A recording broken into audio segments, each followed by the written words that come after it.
নমস্কার বন্ধুরা, মল্লিক বাড়ির রান্নাঘরে সকলকে স্বাগত।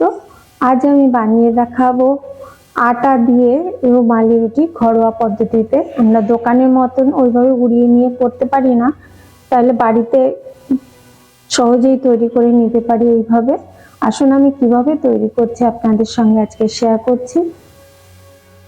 প্রথমে আমি 2 কাপ আটা নিয়ে নিলাম। আমি ময়দার পরিবর্তে আটা নিলাম, চাইলে আপনারা ময়দা দিয়েও করতে পারেন। এর মধ্যে দিয়ে দিলাম অল্প লবণ, দিয়ে আমি ভালো করে একটু মিশিয়ে নেবো লবণ আর আটা।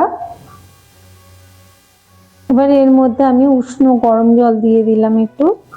এর পরিবর্তে আপনারা চাইলে দুধও দিতে পারেন।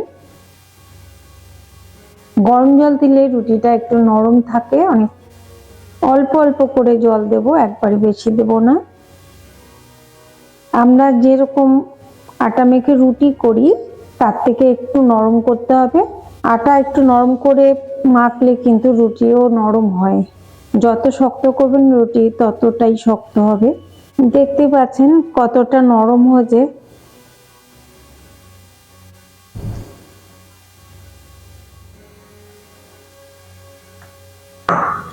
ডোটা বেশ নরম হয়েছে, এরকম ভাবেই মাখতে হবে, হাতের সঙ্গে লেগে যাচ্ছে, এইভাবে নরম করে মাখতে হবে। এবার আমি হাতে একটু সয়াবিন তেল নিয়ে নিলাম, ওপরটা একটু মাখিয়ে দিলাম, কারণ ওপর লেয়ারটা যেন শক্ত না হয়ে যায় তার জন্য। 15 থেকে 20 মিনিটের জন্য এইভাবে আমি ঢেকে রেখে দেবো। 20 মিনিট বাদে আবার ফিরে এলাম, কতটা সফট হয়ে গেছে। আমি আর একটু ভালো করে মেখে নেব। আটাটা যত মাখা যাবে তত কিন্তু রুটি সফট হবে। আটাটা আরো 2 মিনিট মেখে নিলাম ভালো করে। এবার বেলে নেব। রুটিটা যেহেতু একটু বড় করে করতে হবে তার জন্য আমি কিচেন স্ল্যাবের উপরে করছি। প্রথমে একটু আটা ছড়িয়ে নিলাম, নিয়ে ভালো করে মেখে নিলাম। আমি এই আটাটাকে আমি 2টো টুকরো করে নিলাম, একটা টুকরো আবার ঢেকে রেখে দেব। আর একটা লেচি নিয়ে আমি একটু ভালো করে গোল করে নিলাম। এবার এটা বড় একটা লেচি করে নিয়ে প্রথমে একটা রুটি বেলে নেব।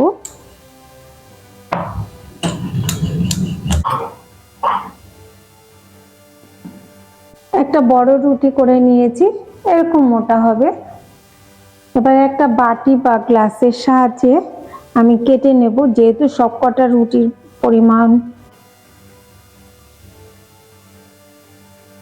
একই মাপের করতে হবে, তার জন্য আমি এরকম একটা বাটি নিয়ে নিলাম।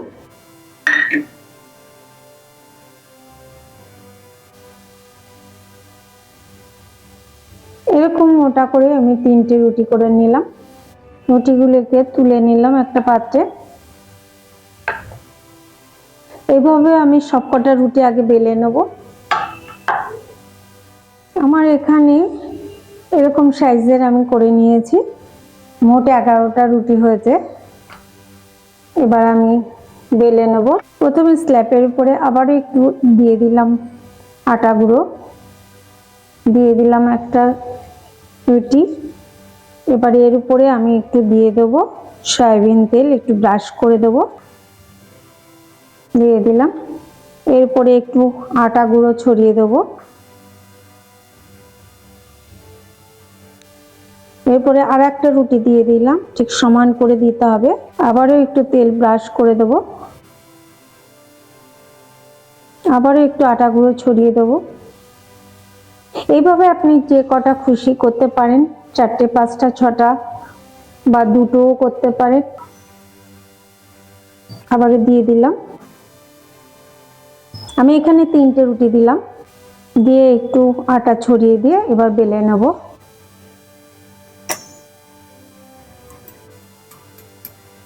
আবার একটু আটা দিয়ে দিলাম। যতটা বড় করবেন ততটাই পাতলা হবে।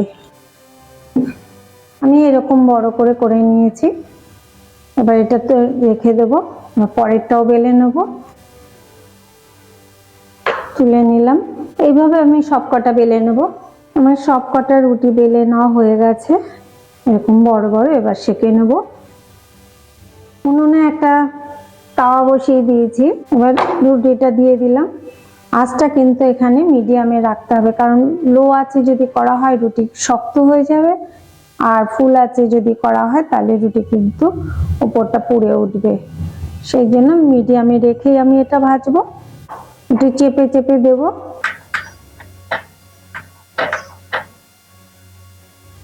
এবারে একটু উল্টে দেবো। এইভাবে যদি চেপে দেওয়া যায় তাহলে রুটিগুলো ফুলতে শুরু করবে, আর ভেতর থেকেও ফুলে উঠবে আর ছাড়তে শুরু করবে। গরম রুটিতে হাত দিয়ে ধরতে যাবেন না।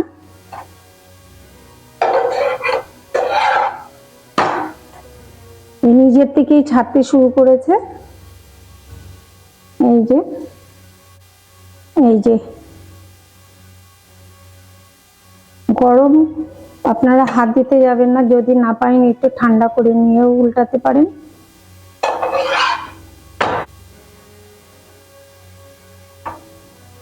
তুলে নিলাম, তো হয়ে গেছে, তুলে নিলাম।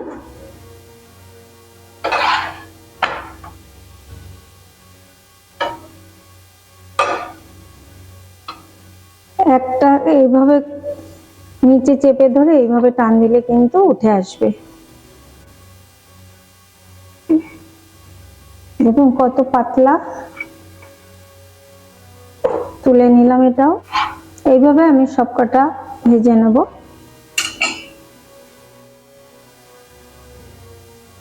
দেখুন কত পাতলা।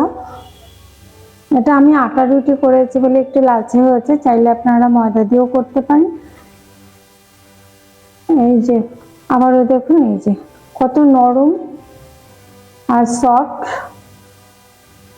এইভাবে আপনারা বাড়িতে বানিয়ে দেখতে পারেন, কেমন হয় আমাকে কমেন্টে অবশ্যই জানাবেন। যদি ভালো লাগে লাইক শেয়ার করবেন।